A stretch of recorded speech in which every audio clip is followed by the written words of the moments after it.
वेदांताचार्य ब्रह्मनिष्ठ संत गुरु मौली भगवान बाबांचा आदिवासी सोहळा गेल्या 5 दिवसापासून श्री अभंग गाथा पारायणाला या ठिकाणी सुरुवात झालेली आहे. आजची ही सेवा श्री गुरु आज्ञेने आज्ञा बालकाकडे आलेली आहे.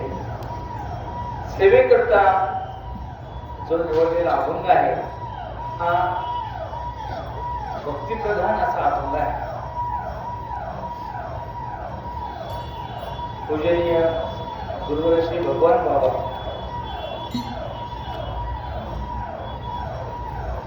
वेदांताचे गाढे अभ्यासक म्हणून वेदांताचार्य आपण म्हणतो. वेदांत आमच्या घरी पाणी वाहत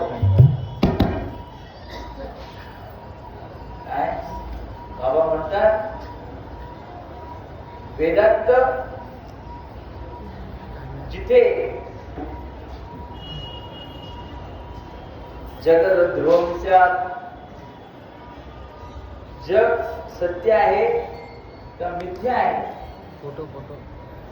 याच्याबद्दल चर्चा करायची झाली तर जिथले पक्षी सुद्धा त्याची चर्चा करतात. असा हा वेदांताचा साखरे परंपरेमध्ये प्रसार आणि प्रचार. वेदांताला वाहून घेतलेले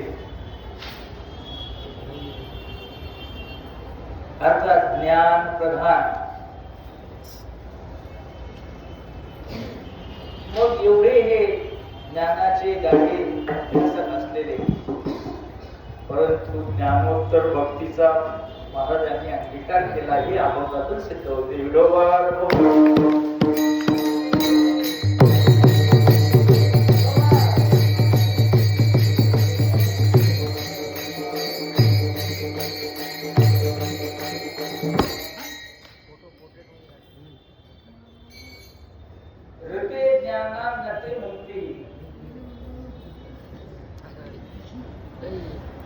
केवळ कोरडं ज्ञान असून फायदा नाही. सांगण्याचा मतलब ज्ञाने विना मोक्ष नाही. मग ज्ञानानेच मोक्ष होतो ऐसा वेदांत सांगतो. पण कोरडं ज्ञान आम्हाला मान्य नाही असं बाबा म्हणतात. शांतरा कोरडं ज्ञान आम्हाला देवालाही आवडत नाही. तुम्हाला काय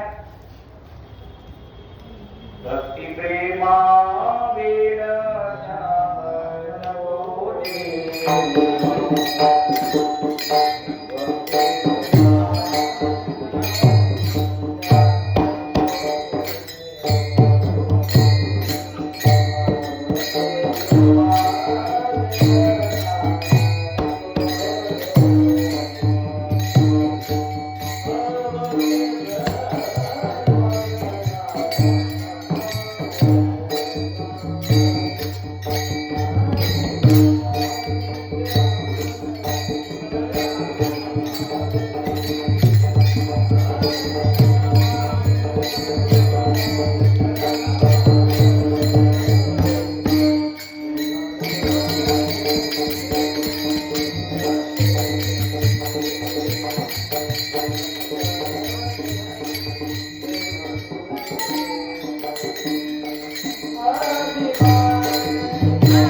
हे देवाला आवडतं.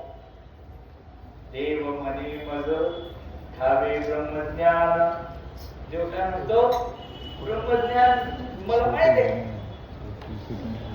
ब्रह्मज्ञान गाता देव बोलियला ऐसा ऐकिला सांगपणी. उद्धवाला एवढा काय सांगतो? उद्धव बृहस्पतीचा शिष्य होता आणि उद्धवाला श्रीकृष्णाचं हे वारंवार गोपाळ, गवळी, गोपिका यांची आठवण काढून रडणं त्याला खटकत होत. देव म्हणले, कृष्ण म्हणले, अरे उद्धवा तुला काय सांगू? त्यावेळेला उद्धव मानायलाच तयार नव्हता. बृहस्पतीचा शिष्य अभिमान नित्य नवा तया माझी. ते बृहस्पतीचा शिष्य असल्यामुळं, बृहस्पती म्हणजे कोण? देवगुरु. आपले पोरं खेड्यात शिकणारे, गावात शिकणारे. गावात शिकणारे आणि शहरात शिकणारे फरक आहे. फरक म्हणजे हे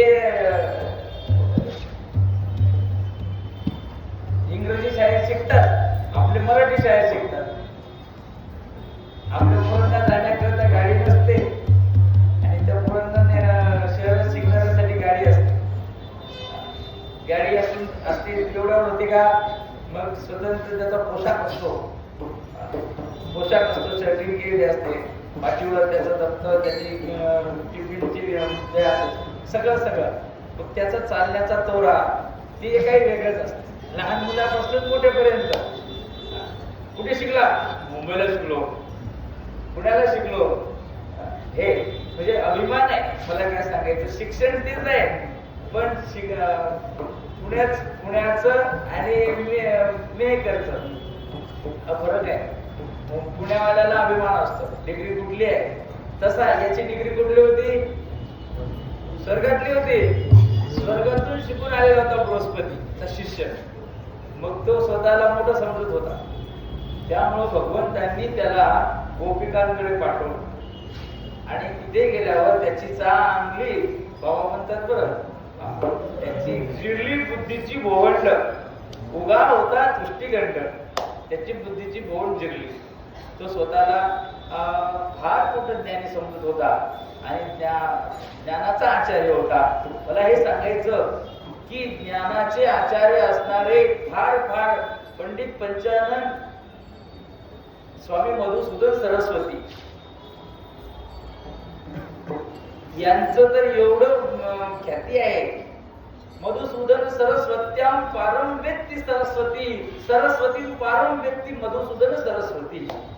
सरस्वतीचं ज्ञान किती आहे हे फक्त मधुसूदन सरस्वतीच जाणू शकत होते आणि मधुसूदन सरस्वतींना किती ज्ञान आहे हे सरस्वती जाणू शकत होती. एवढं ज्ञान ज्या महापुरुषाजवळ आहे तो महापुरुष सुद्धा फार मधुसूदन सरस्वतींनी शेवटी हा भक्तिरसायन ग्रंथ लिहिला.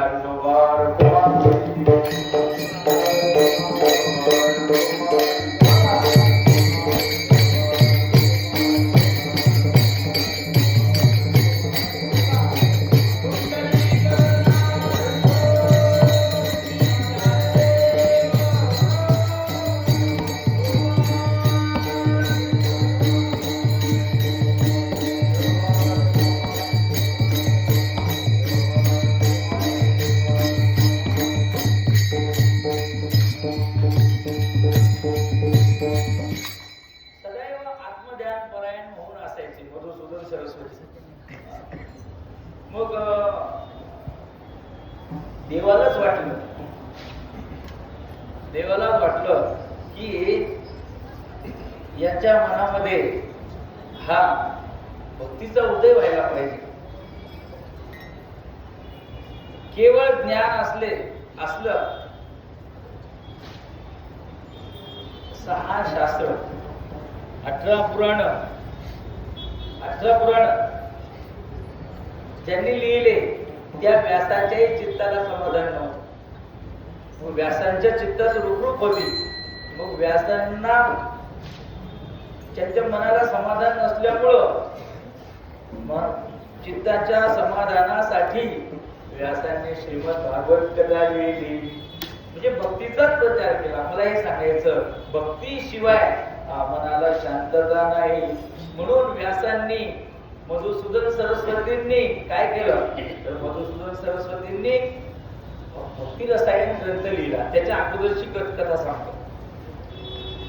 देवाच्याच मनात आलं की मधुसूदन सरस्वतीला त्यांच्या हातून आपल्या भक्तीचा प्रचार करून घ्यावा. मग द्वैत मतवादी आणि अद्वैत मतवादी असे 2 लोक आहेत. तर हे अद्वैताचे प्रचारक मधुसूदन सरस्वती. मग अद्वैतामध्ये एको देव. तिथे भक्ती करायची म्हणले की काय पाहिजे? द्वैत पाहिजे. मी भक्त तू देव. भक्तीमध्ये द्वैत आहे. मग हे अद्वैती असल्यामुळं त्यांच्या मनामध्ये भक्तीचा प्रचार त्यांच्या हातून करून घ्यायचा. म्हणून भगवंतांनी काय केलं तर मधुसूदन सरस्वती असे यमुनेच्या किनाऱ्यावर बसलेले होते. आणि यमुनेच्या किनाऱ्यावर बसलेले असताना एक सुंदर रूप धारण केलं भगवंतांनी. छोटस 4 वर्षाचं सुंदर गोंडस रूप धारण केलं. आणि गोंडस श्रीकृष्णाचं रूप किती सुंदर आहे, मनमोहक आहे, हे सगळ्यांना ज्ञात आहे. मग ते सुंदर रूप धारण केल्यानंतर ते महाराज असे बसलेले आहेत गंगा किनारी. सकाळच्या प्रहरी स्नान संध्या करून आणि भगवंतांनी त्यांच्या समोर आपली झाकी म्हणजे आपलं रूप दाखवलं. ती इतकं सुंदर रूप पाहिल्यानंतर मधुसूदन सरस्वतीचं मन आकृष्ट झालं. कारण त्याचं नावच कृष्ण आहे. कृष्ण कर्षती आकर्षती. जो मनाचं आकर्षण करतो त्याचं नाव कृष्ण. मग त्या कृष्णानं त्यांचं मन आकर्षण केल्यामुळं ते वेडे झाले. श्रीकृष्ण पुढे अजून मधुसूदन सरस्वती त्यांच्या मागे पुढे 2 मिनिटं चालायची, गुप्त व्हायची. अरे कुठे गेला छोटासा मुलगा, कुठे गेला असं करता त्यांनी गोकुळातली गोष्ट मंदिरामध्ये बरोबर मंदिरामध्ये ते छोटस बालक आलं आणि मंदिरामध्ये येऊन ते गुप्त झालं. मंदिरामध्ये येऊन गुप्त झाल्यानंतर या महापुरुषांनी तिथे प्रवेश केला मंदिरामध्ये. ज्यांची ख्याती काय होती? ज्ञान अद्वैत वेदांताचा प्रचार करणारे. ते जर भक्तीच्या मंदिरात आले तर त्यांना आश्चर्य वाटलं पुजाऱ्यांना. आणि तिथले पुजारी सगळे तोंडात बोट घातले, म्हणले एवढे कुठे महाराज आपल्या इथे आले. अरे पण ते सुंदर छोटस बालक इथे आलं. कुठे गेलं म्हणजे कुठे गेलं कोणतं बालक? ते पडदा लावलेला होता. म्हणजे बघा याच्या मागे असेल. तर पडदा असा उघड पाहिला तर जे बालक त्यांनी पाहिलं होतं श्रीकृष्णाचं रूप, तेच रूप तिथे मूर्तीमध्ये त्यांना दिसलं. आणि त्यांच्या अंतःकरणामध्ये अष्टसात्विक भाव जागृत झाले. देवा तुला हे माझ्याकडे माझ्या हातून माझं मन तू आकृष्ट केलं आणि तुला मला इथे आणायचं होतं मंदिरामध्ये. आणि त्यांच्या अंतःकरणात भक्तीचा उदय झाला. डोळ्यातून निवारा स्वरूपात झाला. अपार प्रेम चित्तामध्ये निर्माण झालं. आणि हृदयामध्ये ते भगवंताची मूर्ती त्यांनी हृदयात साठवली. देखिला डोळा बैसला मनी आणि तोची वदनी उच्चारी कंठी प्रेम दाते.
झाले, मनामध्ये भक्ती निर्माण झाली की असा प्रकार होतो. ज्याच्या मनात भक्तीच निर्माण होत नाही तर अश्मसारम हृदयम असं म्हटलेलं आहे. अश्म म्हणजे दगड, जो पाषाण हृदय आहे, दगडाच्या अंतःकरणाचा आहे, दगड आहे. ज्याच्या अंतःकरणामध्ये भक्तीचा हृदय होत नाही तर अस्मसारम हृदयम असं म्हटलेलं आहे. पाषाण हृदय त्याला म्हटलेलं आहे. समाजामध्ये भक्तीचा प्रसार प्रचार व्हावा म्हणून वेदांताचा प्रसार प्रचार करणाऱ्या महापुरुषाच्या हातून भगवंतांनी आपलं ही गोष्ट घडवून आणली आणि अद्वैत वेदांताचे प्रसारक करणारे मधुसूदन सरस्वतींनी भावार्थ भक्ती रसायन ग्रंथ लिहिला आणि त्या भक्तीचा स्वरूप, भक्तीचं फळ, भक्तीचे कारण काय आहे हे त्या ग्रंथामध्ये सांगितलं. म्हणजे वेदांताची अभ्यासक जर भक्ती करण्याचं सांगतात म्हणून पुढे भगवान बाबा सुद्धा म्हणतात की आम्ही सुद्धा भाव भक्ती बळी आळवू विठ्ठल